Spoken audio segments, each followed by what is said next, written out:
今日同大家介紹2026財政預算案。政府話俾我哋知有4大主題：創科驅動、金融賦能、多元發展、關愛惠民。以下係各大老闆、打工仔可以留意嘅幾項重點。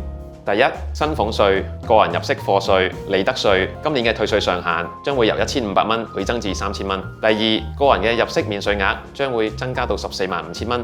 第三，電動車嘅1換1優惠方案將會喺2026年嘅3月底正式終止。第四，不分 AI 嘅項目將會全線加碼。第五，政府將會恆常大量咁去發債，以支持北都同埋其他嘅基建項目。今集我哋會專門講返打工仔、老闆同埋 HR 比較關心嘅稅務同埋成本嘅問題，同埋頭先提到嘅政策所帶嚟嘅效果。首先係薪俸稅、個人入息課稅、利得稅嘅退稅額度由1500蚊倍增返去3000蚊。換句話講，如果你係月入大概11000蚊又單身嘅話呢，咁你就先至開始要交稅。當你嘅收入大概係每個月18000至2萬蚊嘅打工仔呢，就可以食晒呢3000蚊嘅退稅優惠。嚟緊呢一年基本上係唔需要交稅㗎啦。比起啱提到嘅收入水平，咁其實作為中產團體或者我哋呢啲專業人士嚟講呢，打開財政預算案，我哋會發現其實我哋嘅受惠亦都有更加多嘅方面，包括係子女、父母嘅供養免稅額呢，亦都有稍微嘅增加，連同埋2季嘅差餉寬免呢，咁其實中產人士嘅受惠亦都唔少嘅。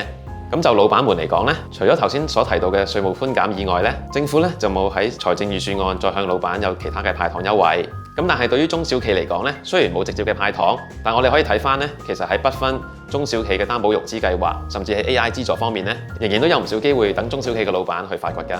咁當然對於政府派糖嘅力度夠唔夠呢，眾說紛紜。咁但係我哋如果打返開事實嚟睇，過去6年呢，政府有5年呢都係錄得財赤嘅。咁今年先至啱啱轉虧為盈。咁喺有輕微盈利嘅情況之下，作出一啲派糖嘅措施。咁唔知大家對呢個派糖有收唔收貨呢？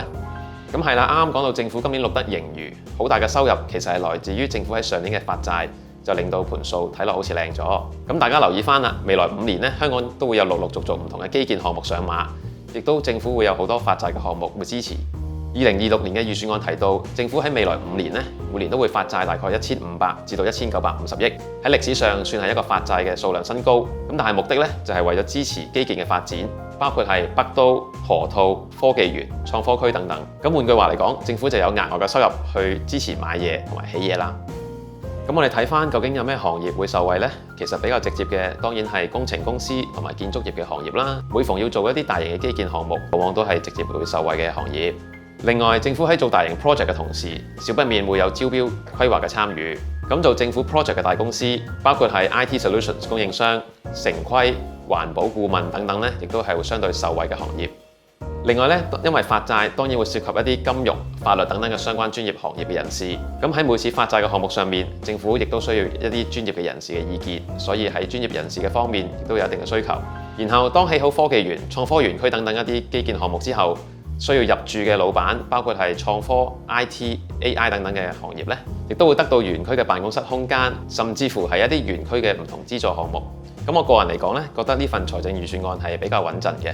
咁政府喺推動經濟方面嘅政策呢，就係推動大型嘅基建項目為主。咁但係呢啲大型嘅基建項目都需要問錢從何來呢個問題㗎嘛。咁政府就以發債嘅方式去處理啦。但係由於賣地或者樓宇交投，甚至係股票交投、印花稅等等帶嚟嘅收入呢，其實係具有不確定性啦。今年可能好好，下年可能好差。咁所以政府就提出以發債呢個方式去為未來嘅基建項目提出融資。咁發債本身呢，其實只係一個融資嘅方式啦，融資嘅渠道本身唔一定係一件壞事嚟嘅。假如香港嘅經濟活動繼續復甦落去，政府嘅收入上升返，咁我哋未來唔一定需要發返咁多嘅債。咁當政府嘅收入上升返，庫房盈餘又返嚟嘅時候，既可以還到債之餘，亦都可能將來唔需要發咁多新嘅債務。咁對於普羅市民嚟講，其實政府喺發債嘅同時呢，亦都會公開俾公眾去認購。過往聽過一啲銀發債券或者一啲零售債券等等啦，其實係政府推出嚟一啲低風險而回報又可能比銀行存款更加高嘅項目，利率可能比銀行定存高啦，風險亦都相對比較低。咁其實對於普羅大眾市民嚟講呢，可能係一個間接嘅派糖嚟㗎。咁基建項目可能離大家比較遙遠啦，亦都太大規模啦。咁對於我哋比較貼身啲嚟講，譬如對於我哋中小企、車行或者物流等等呢啲行業有咩受惠到嘅政策呢？就等我喺下集同大家一齊分析下啦。如果你中意我呢個分享，請 like 我呢條片、subscribe 我呢個 channel，同埋分享俾你哋嘅朋友啦。我係 Mike，下次見。